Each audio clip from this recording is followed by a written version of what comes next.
Hello everyone, my name is Julie, and I'd like to share my story with you. My mother-in-law, Kelly, wasn't always the vain and shallow woman she is today. This transformation in her personality happened later in life, or at least that's what my husband, James, believes. Growing up, James and Kelly lived a modest life. They didn't have much, but they made do with what they had. When James was just 5 years old, his father passed away, leaving Kelly to take on the role of the family's breadwinner. She worked hard to provide for them, and they led a simple yet content life until James graduated from college and landed a great job. James is an extraordinary man, kind, intelligent, and humble. He earned a full scholarship to medical school and went on to become a doctor. Despite all his success, James has never let it get to his head. However, things began to change for Kelly as she started seeking a more luxurious lifestyle. I should mention that I don't have a job, and there are personal reasons for that, which I'll discuss later. But just because I'm not employed doesn't mean I'm poor or dependent on others. Unfortunately, when Kelly and I first met, she misjudged me. Perhaps it was the way I dressed or carried myself, but something about me seemed to rub her the wrong way. On our first meeting, Kelly turned to James and said, "Is this the girl you've been talking about? She's so plain and average. Why would you choose someone like her? Does she even have a job?" My name is Julie, and yes, I don't have a job, but that doesn't define my worth. Kelly, however, quickly labeled me as a gold digger and a parasite, assuming I was only with James for his money. She made harsh and unfounded judgments about my character. James stood by me and defended me, but the argument with Kelly quickly escalated, forcing us to leave. On the drive home, James apologized for his mother's behavior, admitting that she had crossed a line. He tried to comfort me, saying his mom wasn't the same person she used to be and asking me not to take her words to heart. Despite his reassurance, I couldn't shake the feeling that being around Kelly would be difficult. After all, she's the only parent James has left. I decided to step back and give Kelly some space. Cutting her off completely isn't an option, especially since we don't have much extended family. But I knew that finding a way to coexist with her would be a challenge I had to face. "I won't force you to be friends with her," James said, "but can you at least try to be civil when you're around her?" "I can be respectful towards your mom, James, but I doubt she'll do the same for me," I replied, feeling a mix of frustration and concern. "Don't worry, Julie," he reassured me. "I'll make sure she doesn't cross the line. If things get out of hand, we can talk about reducing contact. I love my mom, but I love you too, and I won't let her harass you for no reason." Despite James's assurances, I still felt uneasy about my relationship with Kelly. Even though James promised to stand up for me, I couldn't shake the feeling that things wouldn't be so simple. James and I got married 2 years after we started dating. Due to financial constraints, we opted for a small court wedding. At the time, James was sending a significant amount of money to Kelly every month, claiming it was for emergencies. Even after our marriage, he continued to send her money, which strained our finances. I didn't object because I believed he had the right to support his mom, but it wasn't long before Kelly became a real problem in our lives. She often spoke ill of me, gossiping with her friends and spreading rumors that I was a gold digger. At first, I tried to ignore it, but as the rumors began to affect my reputation, it became harder to brush off. Despite James's efforts to defend me, Kelly never treated me kindly. She seemed convinced that I wasn't good enough for her son. Then, one day, James came to me with surprising news.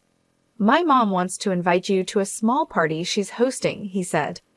I was immediately skeptical. "Why would she invite me when she clearly dislikes me?" I asked, not hiding my doubts. James explained, "She promised me she's trying to improve and wants you to be there." I know it seems odd, especially with her recent financial struggles, but she assured me she managed somehow.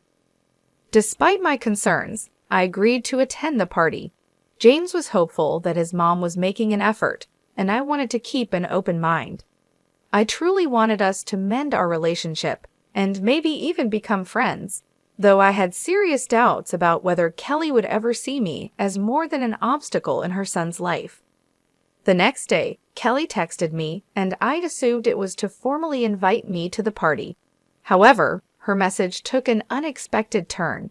She started by talking about the party, which she planned to host at a five-star hotel that everyone had been raving about. She seemed thrilled, promising her friends a fantastic time and planning to invite around 21 people.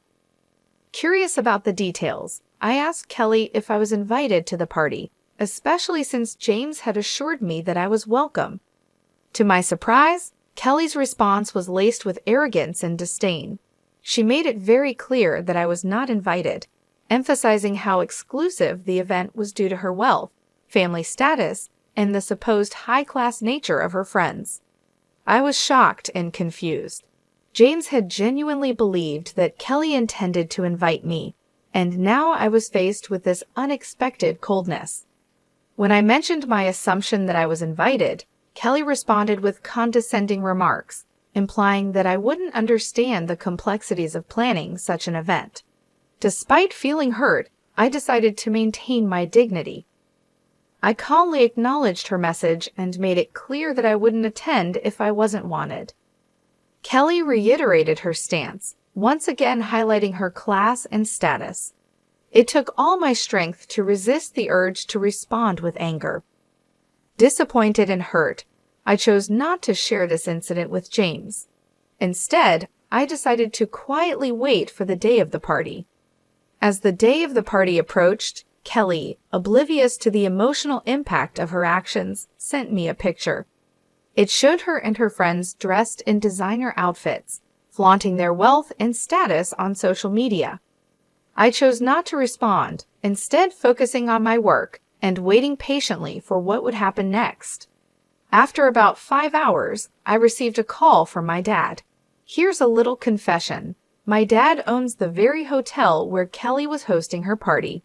Unbeknownst to Kelly, 5 years ago, I inherited a substantial amount of money from my grandfather, which I wisely invested in my dad's business. As a result, I now receive a share of the profits from the hotel and other family-owned ventures. Despite coming from a well-off family, I've always preferred to keep this low-key, which is why Kelly had no idea about my background or the high cost of the five-star hotel she had chosen for her party. During the party, Kelly and her friends ordered freely without bothering to check the menu or the prices, resulting in a hefty $5,000 bill. This turn of events presented the perfect opportunity for a bit of justice. My dad called to inform me that Kelly was at the hotel, shocked by the $5,000 bill she had amassed. She was now pleading for a 60% discount, claiming she was short on cash. What made the situation even more satisfying was that Kelly and her friends had been rude and entitled throughout the event, upsetting the hotel staff. As expected, I shared my frustration with my dad, recounting how Kelly had boasted about her party just to mock me for not being invited. The irony wasn't lost on me here. She was flaunting a party she couldn't even afford. My dad understood my frustration and also mentioned how difficult Kelly and her friends had made things for his staff with their rude behavior. Seeing a chance for some poetic justice, I suggested a little revenge. I proposed that Kelly and her friends should be made to wash the dishes, clean the entire kitchen, and mop the floors as a consequence of their insulting behavior. I wanted to make sure that everyone who had mistreated the staff would face the same consequences. And if Kelly tried to pull any tricks, my dad could always call the cops on her. My dad laughed at the idea and gave it a big thumbs up. He even offered to send me pictures of the whole event. It seemed like the perfect opportunity to turn the tables on Kelly and teach her a lesson about humility and respect. Just the thought of it brought a sense of satisfaction, knowing she would finally face the consequences of her actions. A little over an hour later, my dad sent me pictures of Kelly and her friends washing dishes and scrubbing the floors at our restaurant. The images were priceless. My dad also shared a funny twist in the story.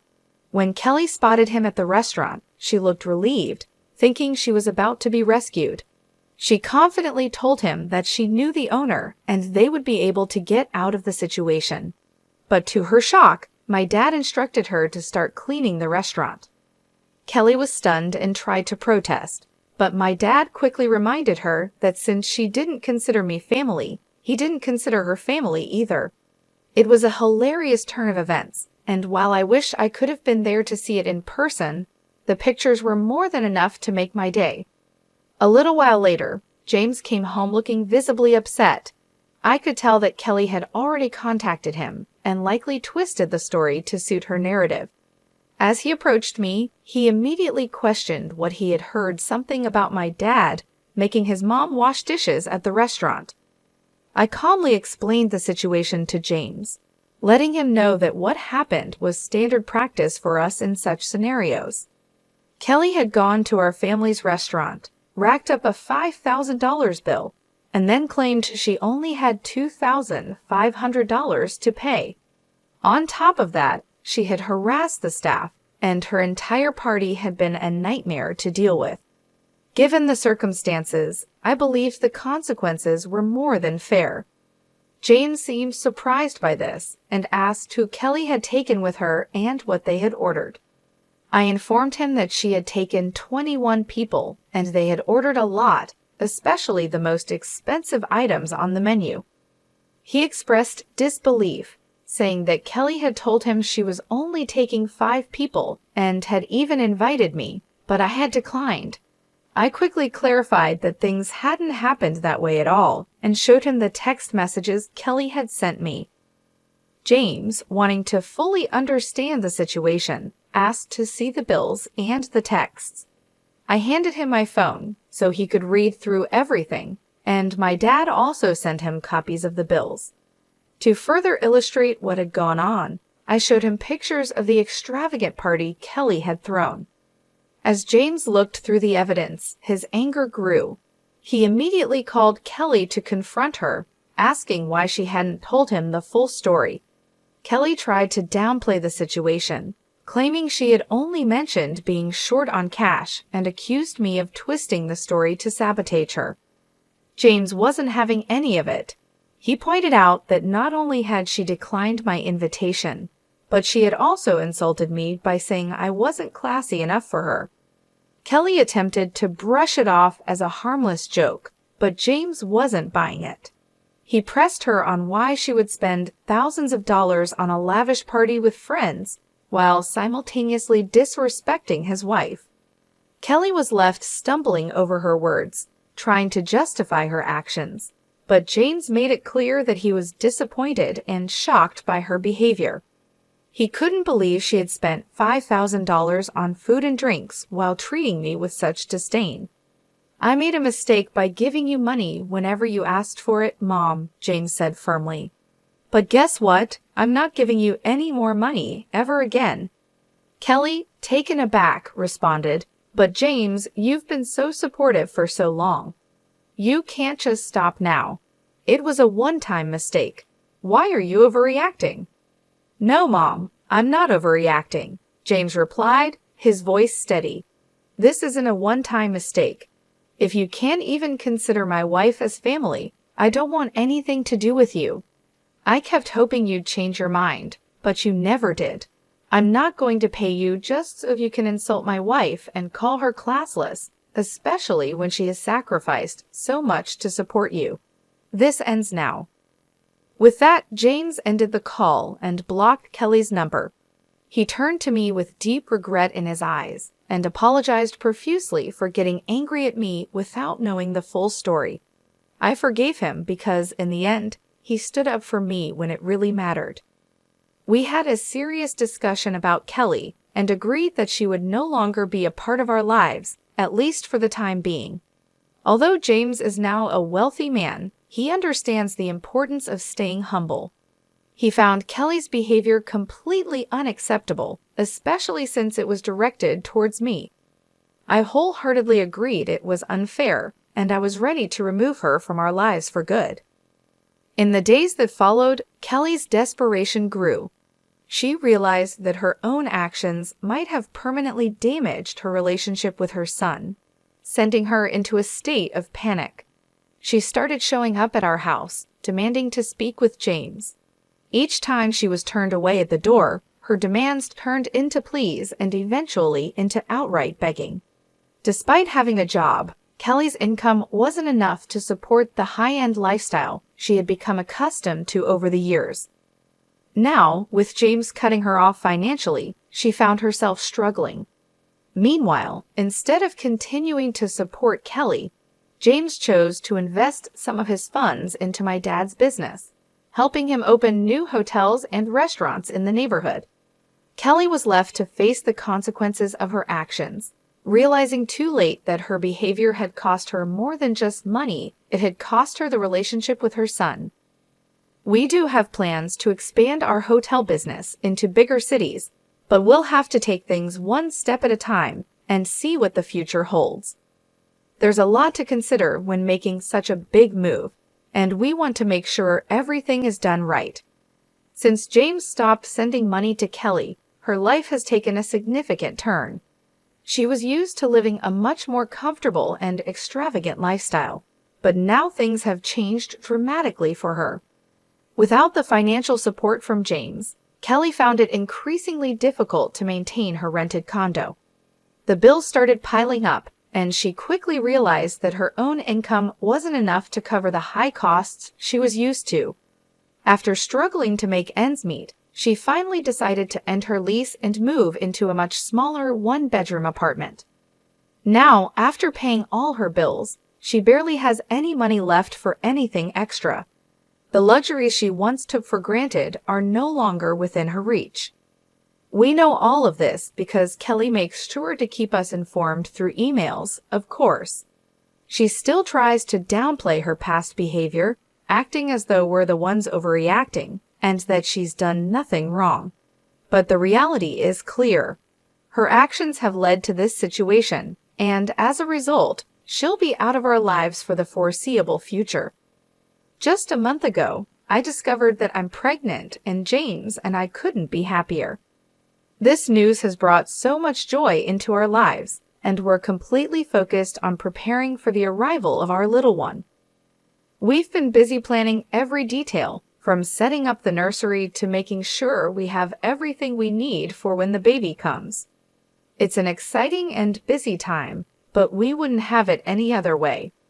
Honestly, I'm relieved that our child won't be exposed to the kind of negativity and shallowness that Kelly represents.